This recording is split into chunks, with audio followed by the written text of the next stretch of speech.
Hello, আসসালামু আলাইকুম guys. আমি ভাত, গুড়া মাছ আর ভর্তা।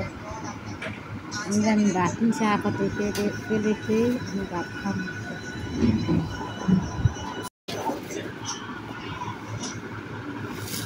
আমি ভাত নিচ্ছি, গুড়া মাছ, বেগুন ভর্তা, ঢেঁড়স ভর্তা, কালিজা ভর্তা, মরিচ ভর্তা, শুকি ভর্তা।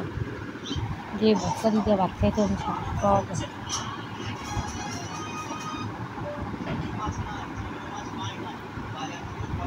জল ভর্তা খাইয়া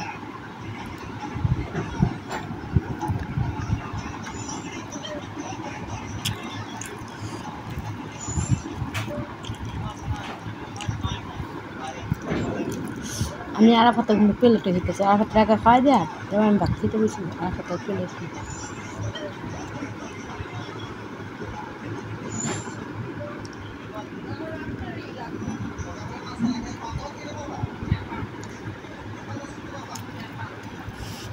ভিডিও আমি সাথে থাকে।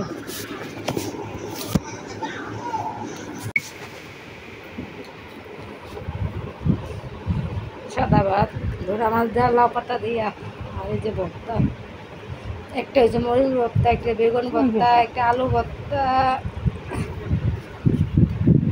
একটা কালিজিরা ভর্তা, একটা মরিচ ভর্তা, একটা সবজি ভর্তা, আর একটা হচ্ছে ঢেঁড়স ভর্তা। ভাত খাইছে তো, ভাত তো হয়ে গেছে, হাত ধুবো।